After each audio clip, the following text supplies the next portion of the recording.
बिस्मिल्लाहिर्रहमानिर्रहीम। फिर से आप लोगों का वेलकम। और आज मैं आया हूँ एक नए टॉपिक और कंटेंट के साथ। यूँ आप समझ सकते हैं कंटेंट तो हमारा सेम रहेगा पीपीएससी, लेकिन पीपीएससी हमें बहुत घुमाता फिराता है, तो इसलिए हम भी एक नए कुछ चीज़ें लेकर आए हैं, ठीक है, आपके सामने। तो सबसे पहले हम बात करते हैं कि जब भी जो पोस्ट आ रही हैं, हर पोस्ट का अपना अपना सिलेबस होता है, और कुछ जो सब्जेक्ट बेस्ड होती हैं या कॉमर्स के रिलेटेड होती हैं तो उनका सिलेबस भी डिफरेंट होता है। तो अल्हम्दुलिल्लाह वो मेरा अपने सब्जेक्ट हैं, तो वो मैं बेहतर तरीके से मुझे लगता है कि मैं परफॉर्म कर सकता हूँ। ये आपने डिसाइड करना है लेक्चर सुनने के बाद, कमेंट करके अपनी राय देनी है।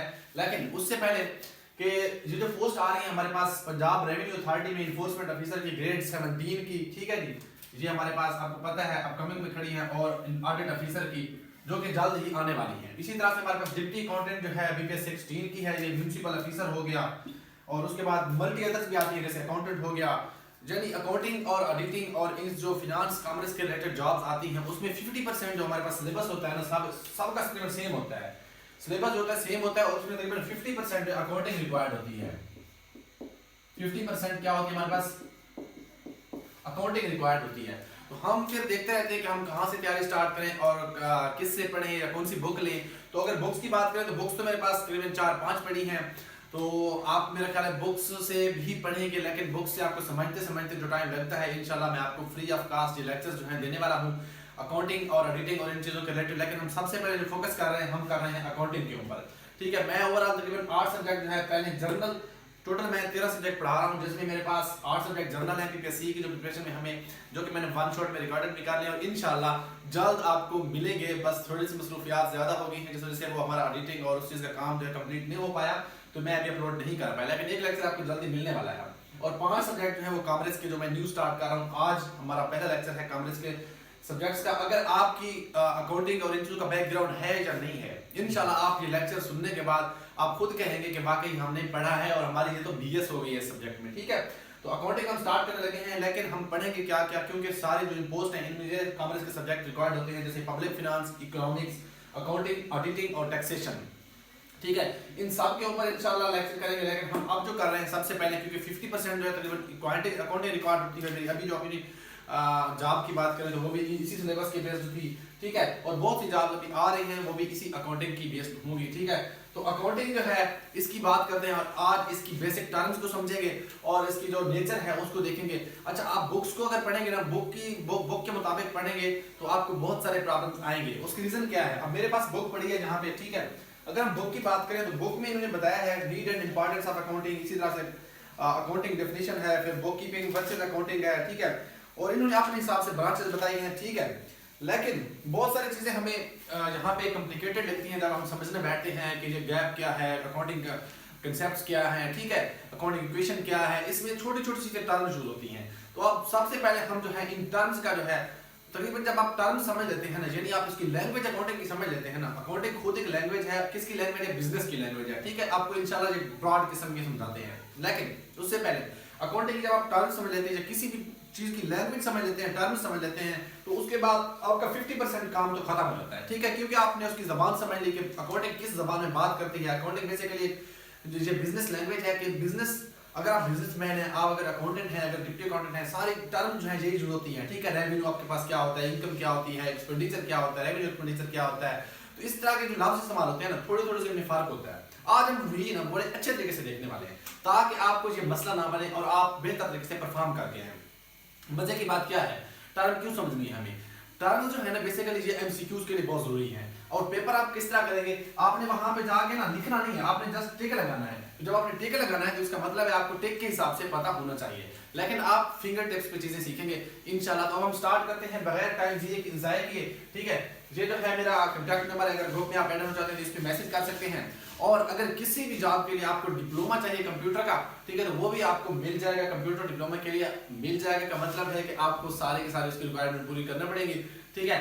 तो इंशाल्लाह उसके लिए भी आप मेरे नंबर पर रब्ता कर सकते हैं, नंबर वही सेम गिवन है, ठीक है। तो अब हम स्टार्ट करते हैं कि आज हमने अकाउंटिंग को किस तरह से क्रैक करना है। और इंशाल्लाह अकाउंटिंग की जो सीरीज है, जब तक मेरी ड्यूटी जो है स्टार्ट नहीं हो जाती, मैंने लाहौर चले जाना है, उससे पहले ईद तक इंशाल्लाह जितने भी हमारे पास लेक्चर मैक्सिमम होते हैं अकाउंटिंग को इंशाल्लाह कवर करेंगे। 8 से 10 लेक्चर में हमारी कोशिश होगी ताकि आपको अकाउंटिंग जो है ना 50% अकाउंटिंग जो है इसी चैनल से मिले। तो क्यों ना लगे हाथों हम ये सारे सब्जेक्ट जब करने ही है, ठीक है, इस फील्ड में आ ही गए हैं, तो सब्सक्राइब करते चले, वीडियो को दोस्तों के साथ शेयर करें, क्योंकि किसी का भला हो जाएगा, शायद वो भी सुन के समझ ले। ठीक है, तो अब हम स्टार्ट करते हैं, बातें हमारी बहुत होगी। ओके हो गया जी, तो ठीक हो गया। यहाँ तक हमने वो पहले समझा थोड़ा सा इंट्रो। अच्छा, उसके बाद हमने अब जो टर्म्स है ये मैंने लिख ली है ताकि हमारा टाइम जो है वो वेस्ट ना हो। सिर्फ और सिर्फ मैंने टर्म्स के नाम लिखे हैं कि कौन कौन सी टर्म जो है पढ़ानी है, जो बेसिकली यूज होती है हमारे। इन टर्म्स को समझने के बाद आपका कोई जो है इकोनॉमिक का कंसेप्ट, सॉरी क्या कहते हैं, अकाउंटिंग का कंसेप्ट बाकी नहीं बचेगा। एक तो ये बात हो गई। अच्छा, अगर आप अभी लेक्चर देख रहे हैं और अभी ऐड जो है नहीं आया, तो आप चीज याद रख लें, आज ही से तैयारी स्टार्ट कर लें ताकि आप टाइम पे तैयार बैठे हों। ठीक हो गया। और ये नहीं है कि आप किसी स्पेसिफिक क्या टाइम का इंतजार कर सकते हैं। जब आप तैयारी करने जा रहे हैं तो आप अच्छे तरीके से पहले टाइम से तैयारी कर लें, क्योंकि जो आपका मेल खड़ी है वो जल्द आने वाले हैं, जो समझ लें। ठीक है, तो सबसे पहले हम अकाउंटिंग की डेफिनेशन को करते हैं कि अकाउंटिंग की डेफिनेशन क्या है। आपने क्या करना है, आपने समझना है। मेरा काम जो है वही बुक से तो आप रीड कर सकते हैं, बुक से रीड करने के बाद एक बार, दो बार, तीन बार, चार बार पढ़ेंगे, फिर आपको समझ आ जाएगी। लेकिन ऐसा करने वाला नहीं हूँ, क्योंकि आपको बुक ही पढ़ानी होती या आपको वही रट्टा लगवाना होता तो आप बुक से कर लेते। इसलिए मैं जो है आपको कंसेप्ट देने वाला हूँ, ना कि आपको मैं इंग्लिश का अंग्रेज बनाने वाला हूँ। ठीक है, क्योंकि आपके पास कंसेप्ट होगा तो आप टेक लगा पाएंगे और आप इंटरव्यू की तैयारी कर रहे हैं इंशाल्लाह। क्योंकि मैं जब इसकी तैयारी कर रहा था, ठीक है, तो मैंने इस तरीके से तैयारी करी कि मैं वहाँ पे जब इंटरव्यू में मैं परफॉर्म किया तो इतना अच्छा परफॉर्म किया कि मेरी जो रिटर्न की तैयारी थी वो इंटरव्यू के लिए थी। ठीक है, तो आप भी इंशाल्लाह इंटरव्यू को मद्देनजर रखिए, रिटर्न जो है आपका क्लियर होने वाला है अगर आप अकाउंटिंग की बेस पे पेपर देने वाले हैं। ठीक है, तो सबसे पहले हम अकाउंटिंग डेफिनेशन को करते हैं और मैंने ये थोड़ा सा क्वेश्चन रखा है एक्सप्लेनेशन के लिए। बाकी मैंने सारे टर्म्स के नाम लिख दिए कि कौन कौन सी टर्म जो है मैंने एक्सप्लेन करनी है। अगर कुछ चीज लिखनी हुई तो मैं जहाँ पे लिखता जाऊंगा ताकि आपको समझ आए, वरना मैं बोर्ड मार्कर यूज नहीं करूंगा। सिर्फ आपने समझना है, कुछ चीज समझ ना आएगा आप लिख लेना, लेकिन फिर भी आपको कहूंगा कि आप भी लिख लेना। ठीक है, क्योंकि आपको वीडियो देखने के बाद कोई चीज और देखने की जरूरत नहीं है और आपको बेहतर तरीके से समझ आ जाएगी। ठीक हो गया। तो सबसे पहले हम अगर डेफिनेशन की बात करें तो हर काम जो है उसका कोई रूल होता है, उसकी कोई तारीफ होती है, उसको शॉर्ट टर्म। अब अकाउंटिंग तो बहुत सारा बड़ा सब्जेक्ट है और इसकी फिर थोड़ी सी टर्म ब्रांचेस भी हैं, जैसे कि हमारे पास फाइनेंशियल अकाउंटिंग हो गया, मैनेजमेंट अकाउंटिंग हो गया, कास्ट अकाउंटिंग हो गया, टैक्सेशन अकाउंटिंग, वो उनको छोड़े, कुछ भी नहीं है, सिर्फ अकाउंटिंग हम देख रहे हैं। ठीक है, तो उस अकाउंटिंग को थोड़ा सा अगर हम समझने बैठे हैं कि अकाउंटिंग बेसिकली है क्या, कोई आपसे पूछ लेता है कि डिफाइन अकाउंटिंग, तो अकाउंटिंग को आपने कुछ यूं करना है कि आपने कहना है कि अकाउंटिंग जो है सबसे पहले हमारे पास तीन चीजों का नाम है। ठीक है, सबसे पहले अकाउंटिंग में हम देखते हैं, अकाउंटिंग बेसिकली ये एक आप कह सकते हैं कि अकाउंटिंग जो है अकाउंटेंसी की एक ब्रांच है। अकाउंटेंसी वाइड है, अकाउंटिंग थोड़ा सब्जेक्ट है, छोटी उसकी ब्रांच है। ठीक है, लेकिन ये ब्रांच भी बहुत है, आपने यही पढ़नी है। सबसे पहले हम देखते हैं रिकॉर्डिंग। ठीक है, रिकॉर्डिंग, और उसके बाद हम एक चीज देखते हैं कि बिजनेस। ठीक है, हम डेफिनेशन को लिख रहे हैं लेकिन एक क्लास लिख रहे हैं। ठीक है, तो आप समझे भी सही, लिखे भी सही, कंसेप्ट भी रखें कि accounting is the language of business. ठीक है जी हाँ, आपको अकाउंटिंग की डिफरेंट राइटर्स की डेफिनेशंस मिल जाएंगे, लेकिन आज आप अपनी अकाउंटिंग पढ़ने वाले हैं, अपनी अकाउंटिंग द फादर ऑफ अपनी अकाउंटिंग मिस्टर सादी। ठीक है, मेरे से पढ़ने वाले हैं आप, तो जब मेरे से अपनी अकाउंटिंग पढ़ेंगे तो अपनी अकाउंटिंग में हम अपनी डेफिनेशंस करेंगे ताकि आपको कांसेप्ट समझ आए। तो accounting is the language of business. सबसे पहले आप कहेंगे कि अकाउंटिंग क्या है, लैंग्वेज है बिजनेस की। ये वर्ल्ड वाइड यूज होती है, पूरी दुनिया में जो अकाउंटिंग के लिए टर्म इस्तेमाल होती है ना, वो लैंग्वेज है, ये बिजनेस की जबान है। आप किसी भी मुल्क में चले जाए ना, जब आप कहेंगे कि मैंने कोई चीज परचेज करनी है, ये परचेजेस है, ठीक है, ये कैश है, ये सेल है, तो सारी की सारी टर्म्स वहां पे यूज हो रही होगी। अगर वो अलाउंस की बात करेगा तो उसको समझ आ जाएगी कि ये बिजनेस की लैंग्वेज है। अगर वो ट्रेड डिस्काउंट की बात करेगा आप किसी भी कंट्री में जाके, तो वो समझ जाएगा कि ट्रेड डिस्काउंट दिया जा रहा है। ठीक है, तो मतलब बात है क्या है, ये लैंग्वेज है। Accounting is the business language of the business. ठीक है, या फिर आप आगे कहेंगे कि as well as it is the art of recording, classifying, ठीक है, and summarizing। ठीक है जी, आप लिखेंगे, मैं तो सिर्फ बस बताऊंगा आपको मैं कि क्या है। Accounting is the language of business as well as, उसके साथ साथ सिर्फ लैंग्वेज नहीं है।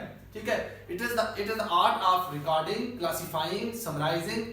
ठीक है जी, कौन सा, फाइनेंशियल ट्रांजैक्शंस। ठीक है, कि अकाउंटिंग जो है ये बेसिकली हमारी फाइनेंशियल ट्रांजैक्शन को रिकॉर्ड करती है, क्लासिफाई करती है और समराइज करती है।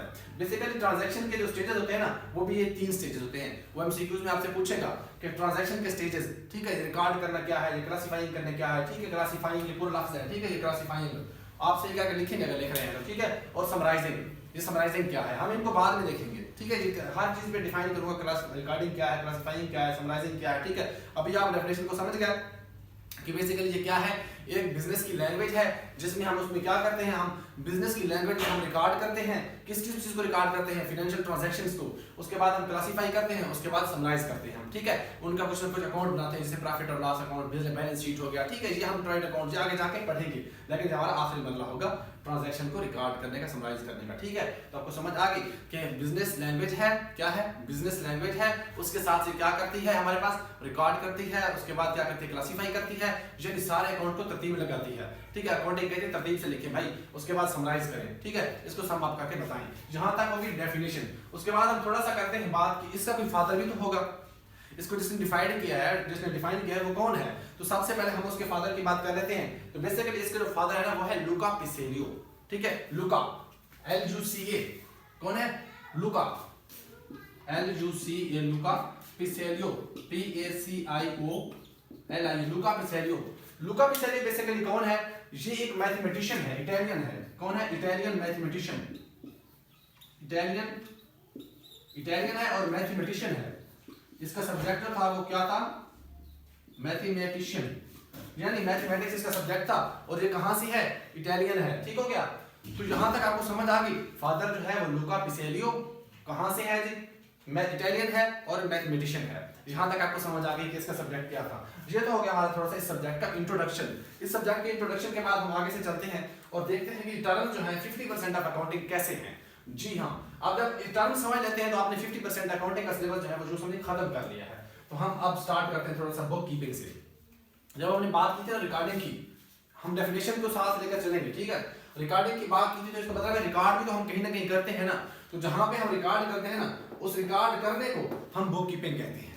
जी हाँ, वो रिकॉर्डिंग वही डेफिनेशन लेके आ रहे हैं हम। बुक कीपिंग क्या है, रिकॉर्ड ऑफ बिजनेस, ठीक है जी, keeping accurate record of business, कि जब हम रिकॉर्ड करते हैं ना क्या बिजनेस की जो ट्रांजैक्शन होती है ना उनको जब हम ट्रांजैक्शन को रिकॉर्ड करते हैं, कीपिंग, ठीक है, एक्यूरेट रिकॉर्ड ऑफ बिजनेस, क्या लिखेंगे आप बुक कीपिंग में, बुक कीपिंग में लिखेंगे आप कि keeping accurate record of business, ठीक है। आपके पास एक रजिस्टर है, आप किसी कंपनी में है, आप किसी दुकान है, कोई आपकी दुकान है, ठीक है, आप क्या करते हैं जी, सरसादी ने मेरे से क्या लिए है जी, बोर्ड मार्कर लिए हैं दो, ठीक है, उसके बाद एक वो क्या कहते हैं स्पेंस लिया है, उसके बाद जी रिफिलर लिया है, ठीक है, ये सारी चीजें लिखी हैं आपने। जब आप लिखेंगे ना तो आपने कीप किया है, क्या किया है, एक्यूरेट रिकॉर्ड किया है, किस चीज का, आपने दुकान का, बिजनेस का। तो बेसिकली ये है बुक कीपिंग। बुक कीपिंग के बाद हमारे पास एक चीज होती है, आपको मैं साथ साथ के रेलेवेंट टर्म भी समझाता चलूं। ये तो हमारी थोड़ी सी टर्म नजर आ रही है, लेकिन आपको मैं बहुत सारी चीजें इसके रेलेवेंट समझा दूंगा जो कि आपकी 50% क्या 70% अकाउंटिंग खत्म हो जाएगी, ठीक है। तो बुक कीपिंग कौन करता है, बुक कीपिंग जो लिखने वाला होता है ना उसको बुक कीपर कहते हैं, समझ आ रही है। जो बुक कीपिंग आप अगर लिख रहे हैं ना रिकॉर्ड अपनी दुकान का, किसी भी बिजनेस का, ठीक है, तो आप क्या है, बुक कीपर हैं। अब बुक कीपर जो है, बुक कीपर का कोई रिकॉर्ड चेक भी तो करता होगा, ठीक है। तो अकाउंटिंग के हिसाब से हम पढ़ रहे हैं कि बुक कीपर के बाद हमारे पास होता है अकाउंटेंट।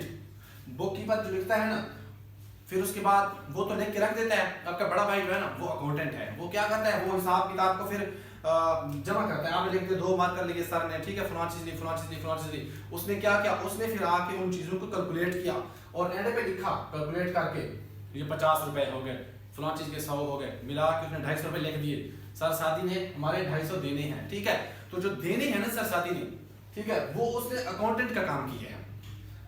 बुक कीपर कौन है, बुक कीपर है जो आप हैं, आपने लिख दिया अपना बिजनेस जो है, आपने कहा कि याद रहे हमें, ठीक है, और लिखा कैसे, क्रोनोलॉजिकली, क्रोनोलॉजिकली तरतीब वाइज डेट के हिसाब से। मैंने कल जो है बोर्ड मार्कर लिए थे आपसे, ठीक है, आज मैं क्या ले रहा हूँ आपसे, मैं आज उसकी जो है इंक ले रहा हूँ, ठीक है। तो कल का हिसाब, आज का हिसाब, इसको हम कहते हैं क्रोनोलॉजिकली। पहली ट्रांजैक्शन, दूसरी, तीसरी जो तरतीब के साथ आएगी ना वही ट्रांजैक्शन हम लिखेंगे, तो उसको हम कहेंगे क्रोनोलॉजिकली। तो यहाँ पे हमें एक नई बात मिली कि ठीक है, क्या, keeping accurate record of business chronologically is called book keeping, ठीक हो गया। तो बुक कीपिंग के बाद आपको मैंने बता दिया अकाउंटेंट। अकाउंटेंट कौन होता है, अकाउंटेंट होता है बेसिकली बुक कीपर का वर्क चेक करने वाला, ठीक है, उसको फिर जमा करना, ठीक है, कि पेन की मैंने कीमत ठीक लगाई है या गलत, नो प्रॉब्लम, उसने जमा करके लिख दिया 250 रुपए सर के खाते, ठीक है। उसके बाद बुक कीपर के बाद अकाउंटेंट, अकाउंटेंट के बाद हूं मैं ऑडिटर, ठीक है जी, मैं हूं सीनियर ऑडिटर, जो कि मैं इन्हीं चीजों को पढ़ के मैं भी यहाँ पहुंचा खड़ा हूँ। यही सेम चीजें थी जो मैं आज को पढ़ा रहा हूँ आपको, ठीक है। तो ऑडिटर ने क्या करना है, ऑडिटर ने उस बुक कीपर का काम भी चेक करना है और क्या करना है, अकाउंटेंट का काम भी चेक करना है कि आया इसने सारे ट्रांजैक्शन जो है रिकॉर्ड ठीक किए हैं बुक कीपर ने, उसके बाद ये थोड़ा सा मैं आपको जॉब नेचर और आपका काम बता रहा हूँ, तो उसके बाद हम जल्दी से चलेंगे, बोर नहीं बनना, ठीक है। उसके बाद उसने क्या करना है, उसने करना है कि अकाउंटेंट जो है, अकाउंटेंट ने ठीक तरीके से जमा किए हैं क्या, सारे जो चीज़ें हैं ये लिख ली है उसने, सही तरीके से जमा किया है वो सारा कुछ, उसके साथ जो सर ने लिया उसको जो पर्ची बना के आपने दी थी, ठीक है, जिसको हम डॉक्यूमेंट्री एविडेंस कहते हैं, वोचर कहते हैं, ठीक है, वो साथ लगाया है या नहीं, ट्रांजैक्शन में पड़ा है या नहीं, वो किताब में देखेंगे, आपके रजिस्टर में देखेंगे क्या वाकई ये ठीक ट्रांजैक्शन है या कहीं इधर कर दिए हैं, बोर्ड मार्क और कहा है कि सर के खाते में डाल दो, ठीक है। तो ऑडिटर का काम क्या होगा बेसिकली, वो उनको ऑडिट करना, उनको चेक करना, ठीक है, उनका चेक एंड बैलेंस रखना। तो यहाँ पे हमारे पास बुक कीपिंग भी हो गया, ऑडिटिंग भी हो गई, ऑडिटर भी हो गया, ठीक है, अकाउंटेंट भी हो गया। थोड़ा सा आगे चलते हैं, परचेजेस क्या होती हैं, ठीक है। परचेजेस बेसिकली हम उन चीजों को कहते हैं कि जो हम खरीदते हैं, ठीक है, वो तो आपको पता है भाई पहले से, ऐसे है ना। तो परचेजेस वही होती हैं कि जो कोई चीज हम खरीदते हैं ना बिजनेस पर्पस के लिए, उसको हम परचेजेस कहते हैं। थोड़ा सा जहाँ फर्क है, आप जो खरीदते हैं ना अपना, मैंने पहले आपने लिया ना, ये मेरी परचेजेस नहीं है, ये मैं कंज्यूम करने वाला हूँ, ये मैंने बोर्ड पे लिख दिया भाई आपके खाते, मैंने पेंसिल, आपने मार्कर जो है ना, मैंने वो बस उनकी मैंने स्याही खत्म कर दी है, खैर कोई मसला नहीं, ठीक है। तो परचेजेस बेसिकली जब आप बिजनेस पर्पस के लिए कोई चीज परचेज करते हैं ना, तो उसको हम परचेजेस कहेंगे, ठीक है।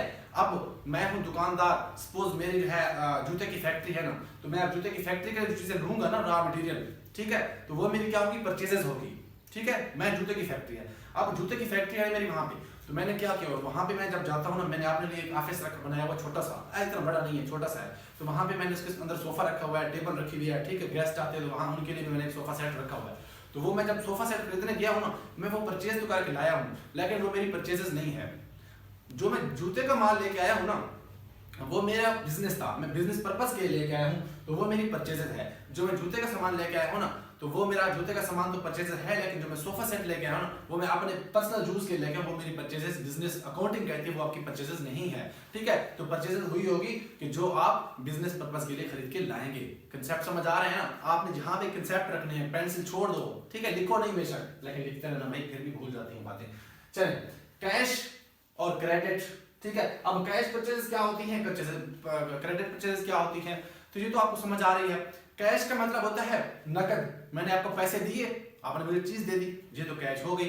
क्रेडिट किसे कहते हैं, क्रेडिट मतलब होता है उधार। जब मैंने कोई चीज, मैंने जो आपके पास बुक कीपिंग में लिखवाई थी ना, वो चीजें, वो मैंने बोर्ड मार्कर उठा के लाया था, मैं पैसे मैंने दिए थे, आपने कभी साहब साहब कैसे मांगू, मैं 100 रुपए की बात है या 180 रुपए की बात है, अब वो क्रेडिट, आपने वो उधार, वो मैंने क्या करना है, उधार देना है आपका, याद रखना, भूलना नहीं है। आप अच्छे अकाउंटेंट भी हैं, बुक कीपर भी हैं, और इंशाल्लाह आप ऑफिसर बनने वाले हैं, ठीक है। तो क्रेडिट वो कौन होगा, क्रेडिट क्या होगा, क्रेडिट परचेजेस, कि जब मैं उधार पे लेके आया हूं ना, तो मेरी क्रेडिट परचेजेस होगी, ठीक है।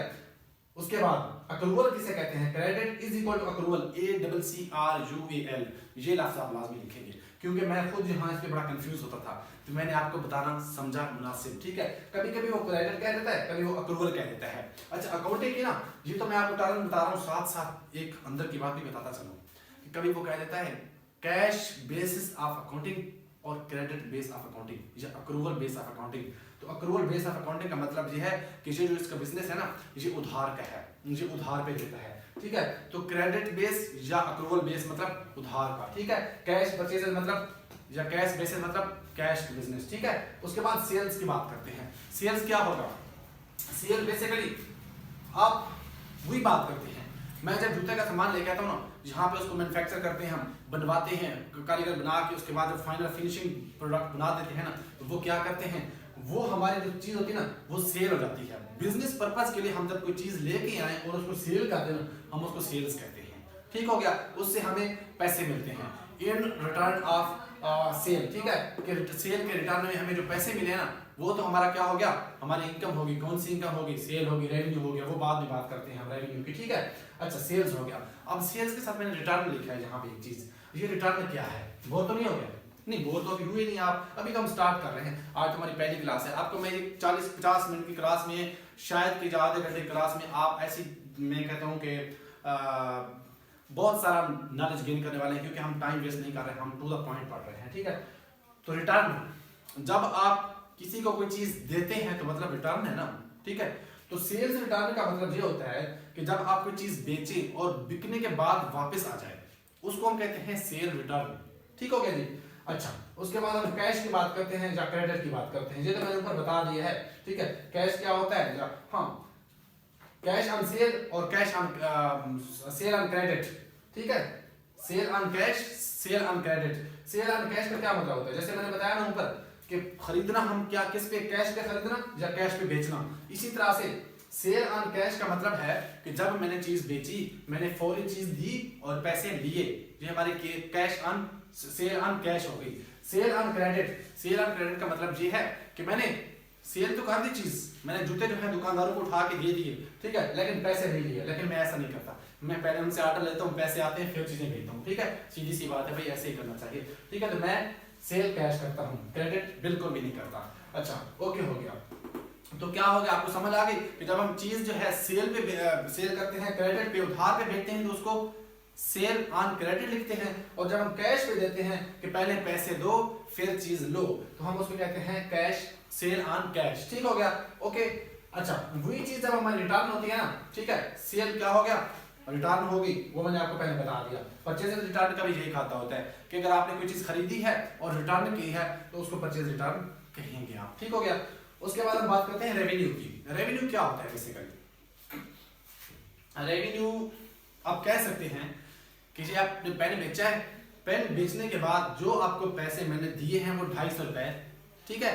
किसी चीज की सेल से मिलने वाला पैसा जो होता है आपको, वो हमारा रेवेन्यू होता है। क्या होता है, किसी चीज से मिलने वाला, किसी चीज की सेल से मिलने वाला पैसा जो होता है वो हमारा रेवेन्यू होता है, ठीक है। यहां तक समझ आ गई। रेवेन्यू के बारे में थोड़ी सी बात और वो आगे फिर पढ़ने वाले, इसलिए रिपीट ना करनी पड़े, हम इसलिए थोड़ा सा आगे चल के देखने वाले हैं। हमें टाइम सेव करना है और आपको ज्यादा से ज्यादा समझाना है। अलाउंसेस, अलाउंसेस, जब आपने मार्कर मैंने लिए थे ना, इसका कैप जो है जहां से टूटा हुआ था, तो मुझे उसने क्या किया, सर 80 रुपए का है, आपको मैं 60 रुपए का दूंगा, माइनर डिफेक्ट निकला है ना चीज में और उसने प्राइस रिड्यूस कर दिया है, तो ये अलाउंस है, मुझे अलाउंसेस दिए गए, ठीक है। इसी तरह से डिस्काउंट किसे कहते हैं, सेल डिस्काउंट या परचेज डिस्काउंट। सेल परचेज की तो आपको समझ आ गई है, ठीक है। डिस्काउंट को थोड़ा सा समझते हैं कि जब आप चीजें सप्लायर से ले रहे हैं ना, तो सप्लायर आपको क्या कर रहा है, उसकी कीमत जो है कंसेशन कर रहा है, कीमत कम कर रहा है, ठीक है। तो वो क्या होता है, डिस्काउंट होता है। किसी ठीक चीज के ऊपर आपको उसकी चीज डिफेक्ट नहीं है, लेकिन उसने कहा सर 80 रुपए का, लेकिन आप 6 ले रहे हैं ना, 1 डब्बा ले रहे हैं ना, तो मैं इसलिए आपको क्या कर रहा हूँ, ये 75 रुपए का लगा रहा हूँ, ठीक है, लेकिन लगाया नहीं था आपने भाई, ठीक है। तो क्या हुआ, यहाँ पे आपको डिस्काउंट मिल गया, समझ आ गई। उसके बाद ट्रेड डिस्काउंट की बात करते हैं। अब ट्रेड डिस्काउंट क्या होता है, बेसिकली जब आप कोई चीज खरीदते हैं, ठीक है, चीज खरीदने के ऊपर आपको क्या किया जाता है, 3000 रुपए की उसका लेबल लगा होता है, उसके ऊपर 3000 रुपए की ये चीज जो है 3000 रुपए की है। आपने एज सेम क्या करना है, जाके कस्टमर को 3000 की बेचनी है, 3000 का स्टैंप लगा हुआ है, लेकिन वो आपको कितने आपसे लेता कितने पैसे, 2700 रुपए लेता है, ठीक है। तो बेसिकली जो लिस्टेड प्राइस होती है ना, द डिस्काउंट या decrease in the price of listed price, ठीक है, कि लिस्टेड प्राइस में से जब आप कीमत को कम करते हैं ना, ठीक है, तो क्या करेंगे आप, उसको आप ट्रेड डिस्काउंट कहेंगे। यानी 3000 की चीज, ये 3000 रुपए, यानी लिस्टेड प्राइस है 3000 रुपए। लिस्टेड प्राइस वो प्राइस जो मैं आपको बता चुका हूं कि 3000 रुपए आप चीज के ऊपर जो लिस्ट के ऊपर लिखा होगा वो 3000 रुपए, लेकिन आप कस्टमर को 3000 में देंगे, आपको वो चीज 2700 रुपए में मिलेगी। तो इस 300 रुपए का जो डिफरेंस है, 3000 की चीज प्राइस जो है, प्रिंटेड प्राइस 3000 रुपए है, आपको 2700 रुपए में मिल रही है, तो यानी 300 रुपए जो मिल रहा है आपको, वो ट्रेड डिस्काउंट मिल रहा है, जो कि आपने कस्टमर से तो लेना है, लेकिन आपको वो ट्रेड डिस्काउंट के तौर पर मिल रहा है, ठीक हो गया। यहां तक। उसके बाद हम बात करते हैं डेटर की या अकाउंट रिसीवेबल की। हमारे पास डेटर वो होता है कि जब हम किसी को उधार पे चीज देते हैं, तो डेटर कम्स इनटू एग्जिस्टेंस, ठीक है। तो डेटर वो बंदा होता है जिसने पैसे क्या करने होते हैं, देने होते हैं, बिजनेस के पैसे लिए होते हैं, बिजनेस से कोई चीज ली होती है। हमारा अकाउंट रिसीवेबल भी वही होता है और डेटर भी वही होता है, ठीक हो गया।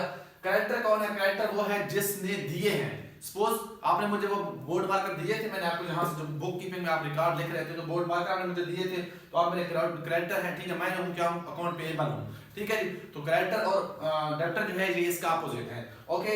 इसके बाद मैंने यहाँ पे जगह खाली छोड़ी है क्योंकि यहाँ पे लाइट का अक्स पड़ता है। उसके बाद हम आते हैं कैश डिस्काउंट के ऊपर। अब कैश डिस्काउंट क्या होता है, बेसिकली कैश डिस्काउंट ऐसा डिस्काउंट होता है जिसे हम प्रॉम्प्ट भी कह सकते हैं, prompt payment, PROMPT, prompt payment. आपको एमसीक्यूज में दोनों लफ्ज मिल सकते हैं, कहीं कैश डिस्काउंट कहेगा तो कहीं प्रॉम्प्ट पेमेंट कहेगा। कैश डिस्काउंट ऐसा डिस्काउंट होता है कि जब आप कैश को अपनी पेमेंट को वक्त से पहले अदा करते हैं तो उसके ऊपर आपको डिस्काउंट मिलता है। अब ये 1/15 क्या है और 2/30 क्या है? तो 1/15 से मुराद ये है कि अब आप विद इन 15 डेज पे कर देते हैं तो आपको 1% क्या मिलता है? डिस्काउंट मिलता है। और अगर 30 डेज पहले पे कर देते हैं तो आपको कितना मिलता है? आपको 2% मिलता है। ठीक है, सपोज आपने 1000 रुपए देने हैं, 1000 रुपए देने थे और आपने 30 डेज या 15 डेज पहले दिया है तो आपको उसमें कितना मिलेगा? 1% मिलेगा। क्या मिलेगा? डिस्काउंट मिलेगा। और अगर आप 15 दिन की बजाय 30 दिन पहले पे कर देते हैं तो आपको कितना मिलेगा? 2% मिलेगा। तो ये टर्म भी एमसीक्यूज में हमारा जो रिसेंटली पेपर हुआ था ना ऑडिटर का, उसमें ये पूछा गया था, इसलिए आपने ख्याल से इसको अच्छे से समझना है कि 2/30 और 1/15 क्या है। तो ये टर्म बहुत ज्यादा अकाउंटिंग में यूज होती है, आपने परेशान नहीं होना चाहिए, एमसीक्यूज आपसे भी पूछा जाएगा। इसके साथ वेरी वेरी वेरी इंपॉर्टेंट लिख लें। ओके, अब कैश डिस्काउंट भी हो गया, उसके बाद प्रॉम्प्ट पेमेंट भी होगी। सेम यही चीज प्रॉम्प्ट पेमेंट है। ठीक है, मैंने शायद कहीं मेंशन की होगी लेकिन नहीं की तो आप लिख लें, क्योंकि मैंने कहा है ये 10% लिखा हुआ है, 50% मैं इसके साथ आपको और बताने वाला हूं। ठीक है, उसके बाद रिटर्न इनवर्ड्स और रिटर्न आउटवर्ड्स क्या होता है। बात करते हैं रिटर्न इनवर्ड्स और आउटवर्ड्स। जब बात करते हैं आउटवर्ड्स यानी कोई चीज बाहर जा रही है, इनवर्ड्स यानी कोई चीज आ रही है। ठीक है, तो रिटर्न आउटवर्ड्स का मतलब ये है कि जब मैंने पेन लिए और पेन मुझे पसंद नहीं है, इसके अंदर जो कलम यूज किया गया है, जैसे जो कैप यूज किया गया है, जो इसकी स्पेसिफिकेशन है वो मेरे अकॉर्डिंग नहीं है, तो मैं क्या करता हूँ? रिटर्न आउटवर्ड कर देता हूँ, मैं वापस कर देता हूँ। ठीक है, तो मेरे स्टॉक से चीज क्या होगी? वापस चलेगी। जब स्टॉक से हम कोई चीज वापस कर देते हैं तो उसको हम कहते हैं रिटर्न आउटवर्ड्स। जिसके पास स्टॉक जाना है, जिसके पास वो चीज जानी है, ठीक है, वो क्या करेगा? Return inwards. तो रिटर्न इनवर्ड्स और आउटवर्ड्स ये छोटी छोटी टर्म्स हैं, आपने इनको क्या करना है? सिर्फ समझना है अच्छे तरीके से, क्योंकि हम सारी अकाउंटिंग इसी बेस पे पढ़ने वाले हैं। और इंशाल्लाह आपकी जो पोस्ट है मैंने पहले मेंशन की है, सारे के सारे उन पोस्ट में ये चीजें पूछी जाती हैं और आपको इंटरव्यू में और एमसीक्यूज बेस पे ये चीजें बहुत ज्यादा काम आने वाली हैं। ठीक हो गया। उसके बाद हम बात करते हैं कैपिटल, एसेट, लायबिलिटी, रेवेन्यू और एक्सपेंसेस। मैंने इन पांचों को इकट्ठा क्यों लिखा है? ये अकाउंटिंग की ऐसी बेस है, 5 हेड्स ऑफ अकाउंटिंग, ये आपको हर जगह मिलने वाले हैं। बहुत मजे की बात बताता चलूं, ये हम कैपिटल, एसेट, लायबिलिटी, रेवेन्यू में पहले बता चुका हूं। ठीक है, कि गुड्स और सर्विसेज की सेल से जो मिलता है ना पैसा, जो मनी आती है, जो रेट होती है, उसको हम रेवेन्यू कहते हैं, वो हम पढ़ चुके हैं। लेकिन मैं जहां भी लिख दिया क्यों? क्योंकि ये इनका भाई है रेवेन्यू इनके साथ हमेशा इकट्ठा आता है। क्यों? मैं बताता हूं आपको। ठीक है, हम इसको पढ़ते चलते हैं। कैपिटल, एसेट, लायबिलिटी, रेवेन्यू और एक्सपेंसेस, ये हैं बेसिकली 5 हेड्स ऑफ अकाउंटिंग। ये 5 हेड्स ऐसे हैं कि ये अकाउंट हर जगह आपको अकाउंटिंग में मिलेंगे। इनकी बेस पे आपने सारी की सारी अकाउंटिंग पढ़नी है, सारे का सारा बिजनेस पढ़ना है और पेपर को क्रैक करना है। तो सबसे पहले बात करते हैं कैपिटल की। कैपिटल क्या होता है? The money invested by the owner in the business called capital. ये तो इंग्लिश में तारीफ होगी जान छूटी, लेकिन हम थोड़ा सा कंसेप्ट को देखते हैं। कंसेप्ट क्या कहता है? कंसेप्ट कहता है कि मेरे पास अपनी क्या कहते हैं फर्नीचर अपना था मेरा, उसके बाद मेरी शॉप जो थी वो अपनी थी, मेरी जो चीज़ें थी बहुत सारी चीज़ें मैंने अपनी उठा के बिजनेस में लगा दी हैं। उसके बाद मैंने एक गाड़ी जो है वो भी बिजनेस में लगाई है। उसके बाद मैंने 1 लाख रुपए भी बिजनेस में लगाए हैं। तो मैंने जो सारी की सारी चीज़ें लगाई हैं ना बिजनेस में, ये हमारा क्या है? कैपिटल है। समझ आ गई? इसको ओनर इक्विटी भी कहते हैं कभी कभी। ठीक है, तो थोड़ा सा इसमें फर्क भी देखेंगे, लेकिन आप फिर अभी तो लिख लें, बेसिक पे हम हैं, अभी बच्चे हैं हम। ठीक है, अभी थोड़ी सी पढ़ रहे हैं, तो इसलिए आप कह दें कि कैपिटल या ओनर इक्विटी, ये दोनों चीजें क्या हैं? सेम है। ओके, उसके बाद बात करते हैं एसेट की। एसेट क्या है? एसेट क्या है? हाँ, बहुत बार पढ़ा है हमने, बहुत बार सुना है, लेकिन एसेट वो चीज है, हमारा सरमाया है। एसेट की तारीफ तो ये है, लेकिन फिर आप एसेट को किस नजर से देखेंगे? थोड़ा यार ख्याल करेंगे। ओके, तो एसेट को हम किस नजर से देखेंगे कि एसेट जो है हमारा वो तमाम एसेट सरमाया होता है कि जो हमारी मलकियत होती है। जब किसी चीज की किसी पर हक होता है तो वो उसकी क्या होती है? मलकियत होती है। इसमें फिर टेंजिबल, इंटेंजिबल ये क्या चीजें हैं? यानी मेरे पास एक गाड़ी है, मेरे पास मोबाइल है, मेरे पास ये पेन है, बोर्ड, मार्कर, लैंड, ठीक है, जो चीज मेरे पास, चाहे वो हार्ड क्या कहते हैं फिजिकल एग्जिस्टेंस में है या नॉन फिजिकल एग्जिस्टेंस में है, वो मेरा एसेट है। ठीक है, ये मेरा लेक्चर आप देख रहे हैं, ये मेरा एक इंटेलेक्चुअल प्रॉपर्टी है। ठीक है जी, तो यहाँ ये मेरा एसेट है। इसी तरह से जब टेंजिबल और इंटेंजिबल की बात करते हैं तो एसेट में ये भी आ जाते हैं। टेंजिबल वो एसेट्स होते हैं जिन्हें हम फिजिकल एग्जिस्टेंस में देख सकते हैं, छू सकते हैं। अब ये पेन है ना, ये फिजिकल एग्जिस्टेंस है इसकी, लेकिन जब हम बात करते हैं ना इंटेंजिबल एसेट की, तो इंटेंजिबल एसेट्स ऐसे एसेट्स होते हैं जो हम ना देख सकते हैं, ना छू सकते हैं, हम सिर्फ फील कर सकते हैं। जी हाँ, वो भी होते हैं। कॉपीराइट, पेटेंट, गुडविल, बहुत सारी चीजें। जी मैं ऐसे नाम ले रहा हूँ, आपने इनको परेशान नहीं होना क्योंकि ये टर्म्स हम पढ़ेंगे, लेकिन बताता चलूं ये टर्म्स हैं क्या। गुडविल वो चीज होती है, अब मेरी एक साख है, साख किसको कहते हैं आप भाई?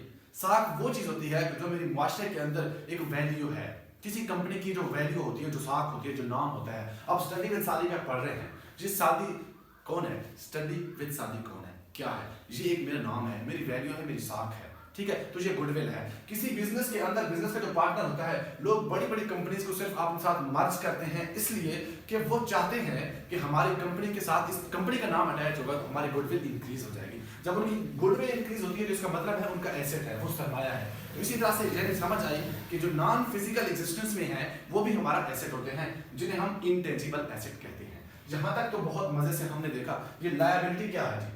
लायबिलिटी भी एक सिंपल सी टर्म है, सिर्फ नाम चेंज है, क्योंकि हमने बिजनेस टर्म में बात करनी है, हम बिजनेसमैन हैं, हम अकाउंटेंट हैं, हम अकाउंटिंग की बात करें, हम accounting is the language of business as well as it is used to.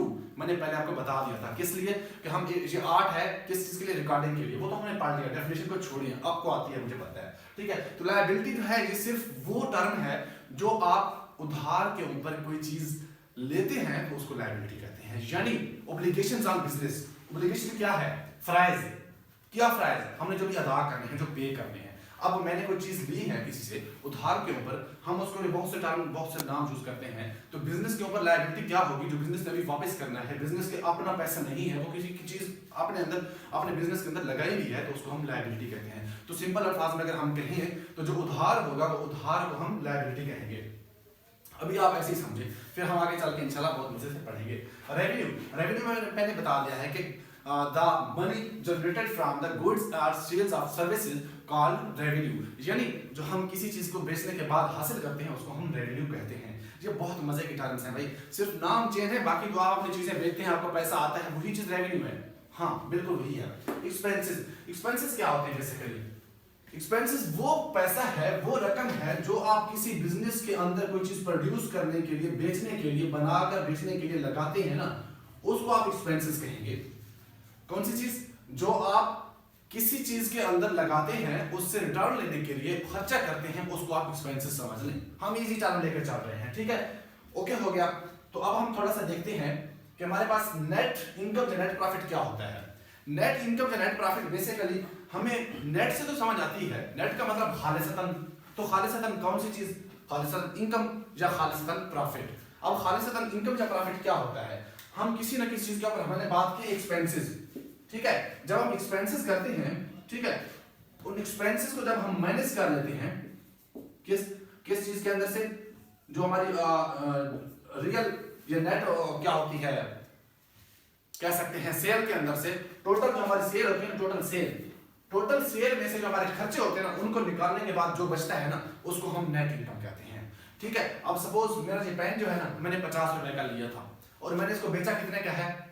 70 रुपए का बेच दिया है। अब मेरा खर्चा जो था ना वो 50 रुपए है, अब 50 रुपए को मैंने उठा लिया, जो बाकी बचा है वो कितना है? 20 रुपीज है। तो अब 70 में से जब 20 में निकाले ना, सॉरी 50 निकाले ना, 50 निकालने के बाद मेरे पास 20 बचे। अब वो जो 20 बचे हैं वो क्या है? मेरा नेट इनकम है, मेरी नेट प्रॉफिट है, मुझे जो मुनाफा हासिल हुआ है खर्चा निकालने के बाद, उसको हम नेट इनकम, नेट प्रॉफिट कहेंगे। ओके, जहां तक तो हमने देखा बड़े मजे के साथ, अब भी आगे भी चले मजे के साथ, बोर नहीं होना, बिल्कुल रिलैक्स होकर चलना है, मजे से सीखें इंशाल्लाह। जी एक सीरीज के साथ आप अकाउंटिंग को जल्द फिनिश करने वाले हैं। अब आते हैं थोड़ा सा अकाउंटिंग को, मैंने हमेशा ACC के साथ लिखा है ताकि हमारा बोर्ड के ऊपर जगह जो है ना, वो मिनिमम जगह पे हम मैक्सिमम चीजें लिख सकें, ठीक है। तो अकाउंटिंग कंसेप्ट, अब ये अकाउंटिंग कंसेप्ट क्या है? ये बेसिकली असम्पशंस हैं। ये असम्पशन क्यों है कि जब कोई भी बिजनेसमैन जब बिजनेस को शुरू करता है तो वो अज्यूम करता है कि ये चीजें मैं अडॉप्ट करूंगा और ये चीजें मैं लेफ्ट करूंगा, लेकिन क्यों, किस लिए, वजूहात क्या हैं, आओ थोड़ा सा जानते हैं। तो यहाँ पे देखते हैं एक टर्म है गैप। ये गैप MCQs में आपसे पूछा जाएगा, वैसे इसका कोई काम नहीं है, लेकिन फिर भी मैं बता देता हूँ कि जनरली एक्सेप्टेड अकाउंटिंग प्रिंसिपल कहते हैं इसको। ये लफ्ज सुना सुना सा लग रहा होगा आपको, और इसका मीनिंग भी कुछ ऐसे है कि यूनिवर्सली, यानी पूरी की पूरी दुनिया के अंदर यूनिवर्सली एक्सेप्टेड अकाउंटिंग प्रिंसिपल, ऐसे ये प्रिंसिपल्स हैं जो कि हर बिजनेस वाला इसको मानता है और ये पूरी दुनिया में एक ही तरह से इनको ट्रीट किया जाता है। उसकी रीजन क्या है, आओ थोड़ा सा देखते हैं फिर मजीद इसको। सेपरेट एंटिटी कंसेप्ट, इसकी हेडिंग है गोइंग कंसर्न कंसेप्ट इसकी हेडिंग है। अब जब कोई भी बंदा बिजनेस करता है, बिजनेस का ये असूल है कि सेपरेट एंटिटी कंसेप्ट को मद्देनजर रखना चाहिए। अब ये क्या है? अब ये ऐसी चीज है, सपोज मेरा जूते का काम है, तो मैं क्या करता हूं, मैंने जूते के अंदर सपोज 10 लाख रुपए लगा दिए। अब वो 10 लाख जो मैंने लगाए हैं ना, अब मैं ऐसे तो ना करूं कि मैं हर 15 दिन बाद उसमें से 2 लाख रुपए उठा लूं, जब मुझे वहां से पैसे हैं, रेवेन्यू है, मैं ख्याल ना करूं। ठीक है, मैं कहता हूं कि जी मुझे जरूरत है, मैं लगा रहा हूं। अब मैंने वहां पे कोई मैनेजर भी तो रखा होगा ना, बिजनेस के अंदर, शोज के अंदर, फैक्ट्री के अंदर, तो वो क्या करेगा? वो कहेगा सर आप जो 2 लाख रुपए ले रहे हैं ये तो बिजनेस के हैं, ये आपके नहीं है। तो मतलब क्या है? सेपरेट एंटिटी कंसेप्ट का मतलब ये है कि बिजनेस और बिजनेस ओनर ये 2 डिफरेंट एंटिटीज हैं। जी हाँ, बेशक आप मालिक क्यों नहीं है बिजनेस के, जब तक आप बिजनेस मालिक और बिजनेस को आपने एक डिफरेंस नहीं रखेंगे कि जब आपको पैसे चाहिए हैं आप निकालेंगे as a drawing, DRAWING। Drawing एक टर्म यूज होती है अकाउंटिंग में, और वो मैं आपको बताता चलूं कि ड्राविंग उस टर्म को कहते हैं कि जब बिजनेस का ओनर बिजनेस में से पैसे या कोई चीज अपने यूज के लिए निकालेगा तो उसको हम ड्राविंग कहते हैं। ये एक टर्म आपने समझ ली, लेकिन हम बात कर रहे थे गोइंग कंसर्न कंसेप्ट पे, उसे आते हैं। ठीक है, सॉरी, सेपरेट एंटिटी कंसेप्ट, इसको सेपरेट एंटिटी कंसेप्ट भी कहते हैं, बिजनेस एंटिटी कंसेप्ट भी कहते हैं। ठीक है, इसके नाम डिफरेंट हो सकते हैं, इसका कंसेप्ट जो है बेसिकली मेरा मकसद है आपको कंसेप्ट देना। ठीक है, तो सेपरेट एंटिटी कंसेप्ट क्या कहता है आपको समझ आ चुकी है कि यानी बिजनेस ओनर और बिजनेस एंटिटी यानी बिजनेस हो तो ये 2 डिफरेंट हैं। जब बिजनेस ओनर बिजनेस को बिजनेस की तरह ट्रीट करेगा, बिजनेस को कहेगा कि ये मेरा बिजनेस है, इसमें से मैं मर्जी से चीजें नहीं निकाल सकता, तो वो बिजनेस में से वही कंसेप्ट लागू हो जाएगा, सेपरेट एंटिटी कंसेप्ट। ओके, अब गोइंग कंसर्न कंसेप्ट क्या है? गोइंग कंसर्न कंसेप्ट वो है कि जब आप बिजनेस स्टार्ट करते हैं तो आपने अज्यूम करना है और पूरी की पूरी मार्केट में ये चीज रियलाइज करवानी है, हर बंदे को रियलाइज करवाना है और खुद को भी ये सेटिस्फाई करना है कि मैं बिजनेस स्टार्ट कर रहा हूं तो मैं इसको लंबे अरसे तक लेके चलूंगा। गोइंग कंसर्न कंसेप्ट कहता है कि ये एक लामहदूद अरसे तक मैं इसको चलाऊंगा और इस बिजनेस को मैं बंद करने वाला नहीं हूँ, फ्यूचर में इस बिजनेस को मैं बहुत आगे तक लेके जाऊंगा। ठीक है, तो ये कंसेप्ट कहता है गोइंग कंसर्न कंसेप्ट। उसके बाद मनी मेजर कंसेप्ट क्या है? मनी मेजरमेंट कंसेप्ट बेसिकली ये कहता है कि जब भी बिजनेस के अंदर आप बिजनेस की बात करेंगे तो आप मनी मेजर कंसेप्ट को मद्देनजर रखेंगे। कैसे? सपोज मैं बिजनेस का ओनर हूं, मेरे पास पहले तो मैंने क्या लिया है जी, सपोज मैंने रॉ मटेरियल लिया है, कितने का लिया है? 10,000 का लिया है, देने आया बंदा, दे गया, चला गया, पैसे ले गया, ये एक ट्रांजैक्शन होगी। ट्रांजैक्शन किसे कहते हैं ये भी टर्म थोड़ा सा समझ लेते हैं। ट्रांजैक्शन बेसिकली 2 लोगों के दरमियान और किसी चीज का एक्सचेंज होना, पैसे का एक्सचेंज होना। ठीक है, इसको ट्रांजैक्शन कहते हैं जी, हम फिर थोड़ा सा पढ़ेंगे आगे, लेकिन वो ट्रांजैक्शन हो गई। ठीक है, वो पैसे की बात थी, मनी मेजरमेंट कंसेप्ट था। अगर वो मनी मेजरमेंट कंसेप्ट है तो हम उसको लिखेंगे, अदरवाइज कोई मेरा बंदा आया, मेरा दोस्त आया, उसने कोई पैसे की हमारी डील नहीं हुई, पैसे का लेन देन नहीं हुआ, हमने कोई चीज बेची नहीं, हमने कोई चीज खरीदी नहीं है, कोई पैसे में चेंज नहीं हुआ, कोई चीज एक्सचेंज नहीं हुई, तो हम उसको मनी मेजरमेंट कंसेप्ट के तहत नोट नहीं करेंगे, उसको रिकॉर्ड नहीं करेंगे, हम बुक कीपिंग में रिकॉर्ड नहीं करेंगे। ठीक है, तो मनी मेजर कंसेप्ट सिंपली है कि मनी की रिलेटेड जितनी भी टर्म्स होंगी, जो मनी के अंदर ट्रांजैक्शंस होंगी, हम सिर्फ उनको ही मेजर करें, उनको ही लिखेंगे, उनको ही नोट करेंगे, अदरवाइज सारी हम बाकी अवॉइड करेंगे। ठीक है, उसके बाद cost concept. Basically cost concept जो है ना, ये ऐसा कंसेप्ट है कि अब आपने पेन जो है लिया है 2025 में लिया था, आपने लिया था 30 रुपए का। ठीक है, आज 2026 है, फरवरी है, तो आज 2026 की फरवरी में इसकी कीमत जो है ना 70 रुपए हो गई है और अभी तक सेल नहीं हुआ था। आपने जब 25 से 26 में इंटर हुए ना, आपने रजिस्टर चेंज किया है, 2025 से 26 पे मूव ऑन कर रहे हैं। जब मूव ऑन करेंगे ना, तो आप किस कंसेप्ट के तहत, आज 50 रुपए कीमत है, कल 30 रुपए थी 25 में, तो आप इस according to this concept, cost concept, you will base price, जो आपके पास कॉस्ट कंसेप्ट था, कॉस्ट कंसेप्ट कौन सा है? वही 30 रुपए वाला, यानी आप 30 रुपए लिखेंगे, ना कि आज वाली प्राइस, यानी जो ओरिजिनल प्राइस होगी चीज की, उसको आप नोट करेंगे, उसको लिखेंगे कि हमारी जो ओरिजिनल प्राइस है वो 30 रुपए है। तो यानी कॉस्ट कंसेप्ट कहता है कि आपकी चीज अगर बढ़ी रही है, स्टॉक पड़ा रहा है और कीमतें बढ़ गई हैं, तो आप उसको नोट करेंगे अपनी जो ओरिजिनल वैल्यू होगी कॉस्ट कंसेप्ट के तहत। ठीक हो गया। उसके बाद ड्यूअल एस्पेक्ट कंसेप्ट क्या है? ड्यूअल एस्पेक्ट कंसेप्ट, आपके पास मोबाइल होगा, पहले मोबाइल थे 1 सिम को सपोर्ट करते थे, अब मोबाइल है वो 2 सिम्स को सपोर्ट करते हैं। तो दो सेल को जब आप देखते हैं ना तो वहां पे आपको ड्यूअल नजर आता है, ठीक है। तो वहां पे जो ड्यूअल नजर आता है उसका मतलब है कि दो सेल्स कोटेड है। तो ऐसे ही हमारी अकाउंटिंग कहती है कि जब आप कोई चीज खरीदेंगे या बेचेंगे तो उसके दोनों पहलू लिखेंगे, एक डेबिट एक क्रेडिट। अब ये डेबिट क्या है और क्रेडिट क्या है। जब कोई चीज आपके पास आती है, कम्स इन,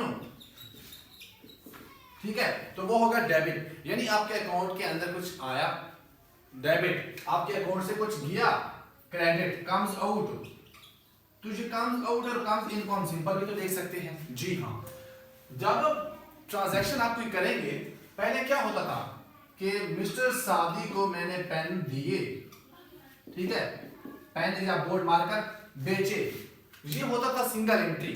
अब अकाउंटिंग ने क्या किया है, मॉडर्न अकाउंटिंग कहती है कि भाई क्या पता दिए हैं, किसने दिए हैं, कहां से गए हैं, किसके अकाउंट में गए हैं, किसके अकाउंट में आए हैं। तो इन चीजों को देखते हुए ना उसने कहा कि आप जब लिखेंगे ना कि सादी के अकाउंट में पहले तो पहुंच गए, हमारे अकाउंट में पैसे आए, ठीक है, तो क्या हुआ, पेन यहां पे सोल्ड हुए, ठीक है जी, क्रेडिट हो गए, और यहां पे डेबिट हो गया, ठीक है। तो यानी डेबिट और क्रेडिट दोनों पहलुओं को जब आप लिखेंगे, ठीक है, ये डेबिट और क्रेडिट का कंसेप्ट हम आगे जाके थोड़ा सा ब्रीफली देखेंगे, ताकि आपको ट्रांजैक्शन की जब आप एंट्री करवाओगे ना, एंट्री भी हम प्रैक्टिकल करके देखेंगे, ताकि आपको कहीं भी मसला ना बने। सिनेरियो बेस्ड क्वेश्चन बनाएंगे, सिनेरियो बेस्ड एंट्रीज बनाएंगे, ठीक है, यानी दोनों पहलुओं को देखेंगे। जिस कंसेप्ट के तहत आप दोनों पहलुओं को देखते हैं, डेबिट और क्रेडिट, उसको हम कहते हैं ड्यूअल एस्पेक्ट कंसेप्ट। बात करते हैं अकाउंटिंग पीरियड की। अकाउंटिंग पीरियड क्या है। अब आप किसी भी चीज का ड्यूरेशन देखते हैं तो ड्यूरेशन के कंसेप्ट होते हैं, लेकिन अकाउंटिंग के कंसेप्ट थोड़े से डिफरेंट है। अब हम साल की बात करते हैं, हमारे पास कौन सा साल होता है, फिस्कल ईयर होता है ना, उसके बाद हमारे पास दूसरा होता है क्या कहते हैं, कैलेंडर ईयर होता है। अब कैलेंडर ईयर कहां से स्टार्ट होता है, हमारा यकम जनवरी से स्टार्ट होता है, लेकिन फिस्कल ईयर हमारा यकम जुलाई से स्टार्ट होता है, यानी हमारा डिफरेंस होता है ना। इसी तरह से अकाउंटिंग पीरियड जो है ना, ये भी कुछ डिफरेंट होता है। ये हमारा 1 साल का भी हो सकता है, ये हमारा 6 माह का भी हो सकता है, ये हमारा क्वार्टरली भी हो सकता है, ये 3 मंथ का भी हो सकता है। ये डिफरेंट क्यों होता है, अकाउंटिंग पीरियड डिपेंड करता है कि बिजनेस के ऊपर। बिजनेस जब अपना एक चक्कर मुकम्मल करता है ना, अकाउंटिंग साइकिल जब हम पढ़ेंगे ना, तो इस कंसेप्ट को थोड़ा सा खोल के देखेंगे मसीह कि अकाउंटिंग पीरियड बेसिकली है क्या चीज। तो अकाउंटिंग पीरियड यानी अकाउंटिंग की टर्म में, अकाउंटिंग की जबान में, जब हम किसी चीज को बनाने का प्रोसेस एक बार मुकम्मल करके अपने अकाउंट्स फाइल्स और उसके बाद हम समराइज कर लेते हैं, बैलेंस शीट और जो चीजें तैयार कर लेते हैं ना, तो उसको हम कहते हैं अकाउंटिंग पीरियड, ठीक है। अब कंसेप्ट ले रहे हैं ना, अभी हम जाके इसको भी खोलेंगे, लेकिन ये चीज इतनी समझ आ गई ना कि किसी एक मुख्तसर जो हमारा वक्त है अकाउंटिंग के काम करने का, उसको रिकॉर्ड करने का, एनालाइज करने का, समराइज करने का, इंटरप्रेट करने का, इन चीजों को करने के बाद वो सम अप जब हम करते हैं ना, उस सारे पीरियड को हम क्या कहते हैं, अकाउंटिंग पीरियड कहते हैं, ठीक है। तो ये हमारा एक टाइम की वो कह सकते हैं कि एक लिमिट होती है इसमें। Matching concept. अब मैचिंग कंसेप्ट क्या है भाई, मैचिंग कंसेप्ट बेसिकली ये वो कंसेप्ट है कि जब आपने कोई चीज बनाई है, उस पर खर्चा किया है, और फिर उसके बाद उस खर्चा करने वाली चीज की जो सेल हुई है ना, वो बहुत अरसा बाद जाके सेल हुई है, ठीक है। तो क्या करेंगे आप यानी यहाँ पे रेवेन्यू और एक्सपेंसेस, यानी जो आपका खर्चा हुआ है और जो आपका एक्सपेंस हुआ था, सॉरी एक्सपेंस हुआ है और जो आपको रेवेन्यू मिला है, यानी आपका 70 रुपए का पेन 50 रुपए खर्चा हुआ है, यानी उसी खर्चे को बेस बनाएंगे और उसके रेवेन्यू को मैच करेंगे, यानी रेवेन्यू और एक्सपेंसेस। जिस वक्त आपका खर्चा, अब जनवरी का पेन है ना, ठीक है, आपने 50 रुपए लिख दिए उधर, लेकिन आपकी सेल कब हुई है, जाके उसमें हुई है मार्च में हुई है, ठीक है।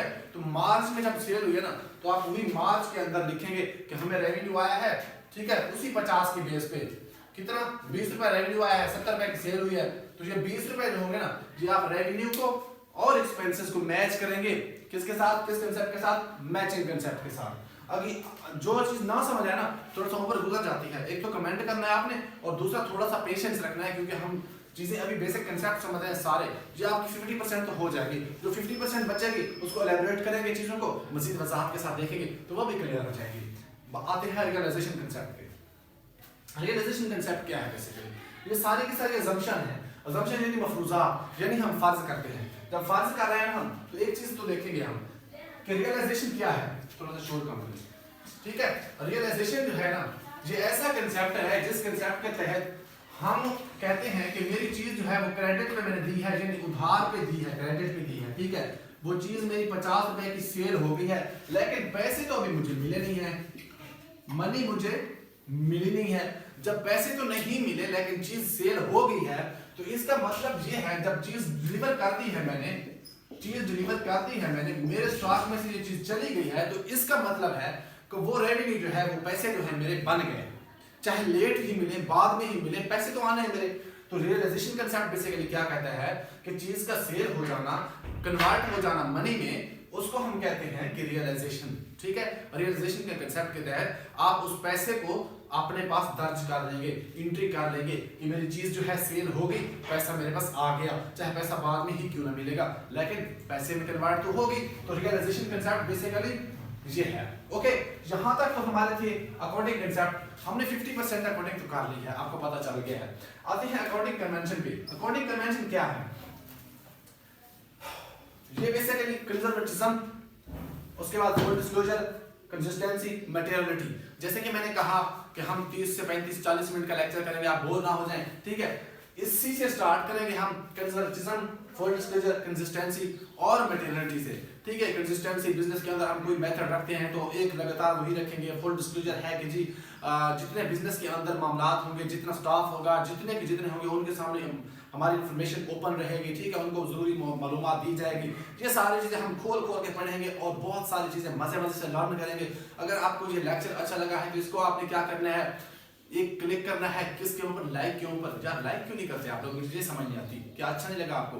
उसके बाद सब्सक्राइब करना है चैनल को और दोस्तों के साथ शेयर करना है जो इन पोस्ट की तैयारी करना चाहते हैं, जो कॉमर्स के स्टूडेंट हैं, ठीक है। तो यहाँ तक हो गया हमारा। इंशाल्लाह नेक्स्ट लेक्चर का आप वेट करें, जल्द ही आपको दूसरा लेक्चर या इसी की प्लेलिस्ट में मिल जाएगा। अगर आप लेक्चर अब देख रहे हैं जो कि अरसा गुजर चुका है और मैं बाकी लेक्चर अपलोड कर चुका हूँ, तो ये कंप्लीट प्लेलिस्ट है, आप इसमें सारे लेक्चर्स देख सकते हैं, ठीक है जी। मुझे दीजिए इजाजत, अस्सलाम वालेकुम।